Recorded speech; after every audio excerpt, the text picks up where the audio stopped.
All right, so tonight's story time is going to be one of my characters out of my book, Tales from the Vault.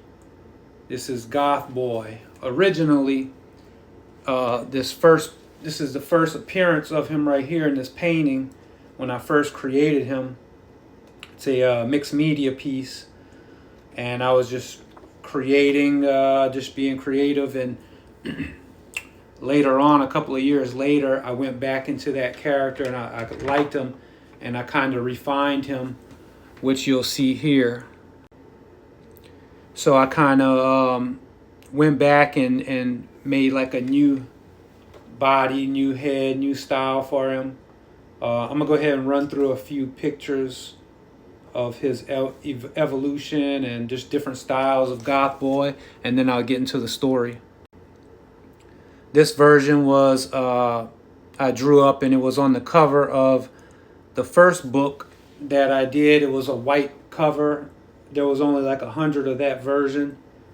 And then here's another, this experiment, like he's got some pajamas on.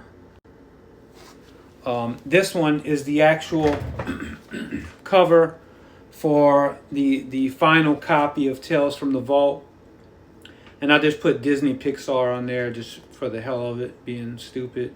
But Goth Boy would be a amazing animated stop motion picture. So that's the cover for that. Check out the font. These I made actual wooden cutouts that you can hang on your wall of his crown. This is also the Sofa King crown you see in some other stuff I've done. Here we got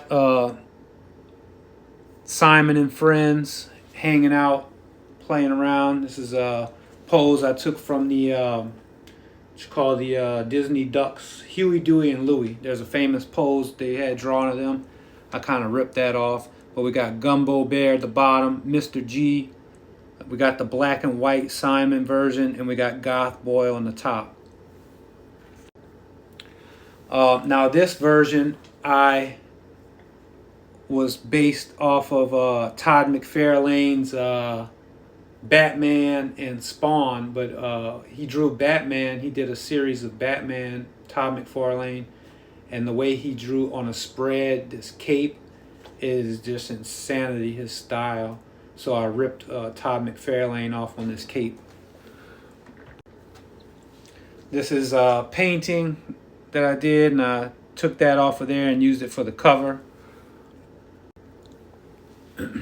Here's a drawing, a custom drawing I did for Salvatore Spurge.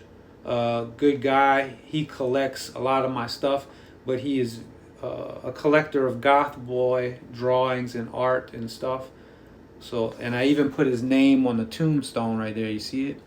And we got rest in peace Mickey down here. But yeah, thank you, Sal, for all your support. Here's this a wacky felt Muppet. I love the Muppets. That's about it. Here is if Julian was more realistic as a zombie boy after his death, which you'll hear about in the story I'm going to read. This is just a version of Goth Boy playing to the crowd of zombies in the cemetery, which you'll figure out in the story. You'll see how this goes with it. Here is a mock-up of what would be Goth Boy's first album release, From the Dead, From the Grave. It's called Last Lullaby. I had to put that together. If I could play music, I would make some music and load it up, but whatever. Here is a version of Goth Boy. I think Sal owns this one also. It's like he's like fed up in grief in the cemetery. He's just tired of everything.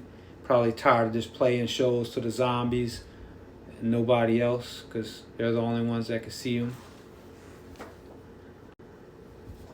Here's a just a pencil sketch version with a different type of face. I kind of like this face. Here's a cartoony type version of him playing to the zombies in the cemetery. And this is him throwing another concert in the cemetery, asking for tips. So Goth Boy, I came up with a story. Let me go back to an original picture. So Goth Boy pretty much was a young boy, and he wanted to play music. He was a writer. He dealt with a lot of troubles and depression. He was very much a hot topic kid in the 90s, very emo, into emo, grunge music.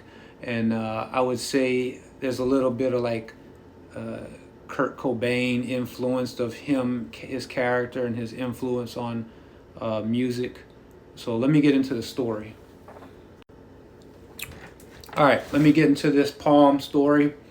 See if I can get the rhythm right to make it flow, because it's kind of rhymes. Let's see. Originally titled "The Boy Who Cried Goth Became King." Pale white skin with hair painted black. It's a shame he couldn't sing. He played guitar but wasn't a star. Writing was his thing. Insomnia-inspired poems. Depression made them toxic.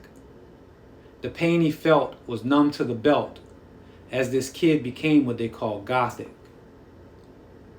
His dream would seem as if it would never go far.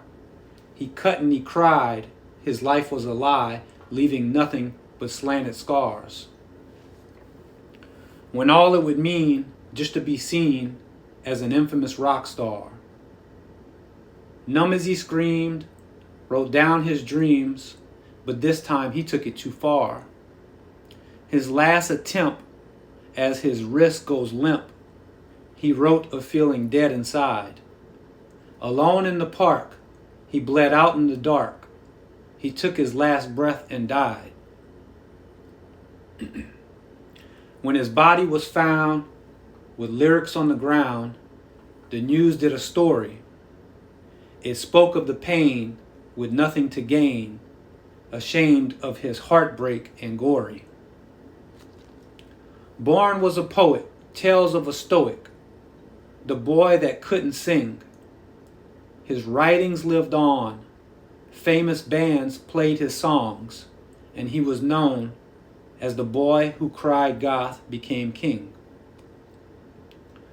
Behold one day, where his body had lay, a red spider web robe arose on a figure pale gray.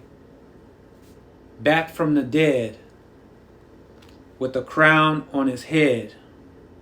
In the graveyard, he would play his songs to the masses of zombies that arose from the grasses.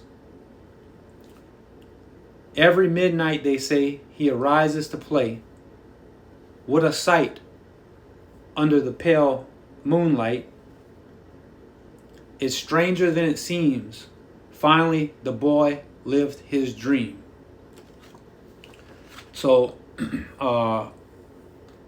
his poems, his songs and stuff were left behind after he killed himself, and then it made the news, and then it caught on. And then in my mind, I'm thinking like these bands that I liked coming up, if Goth Boy was real, they would have got hold of his songs and actually sang his songs later in life.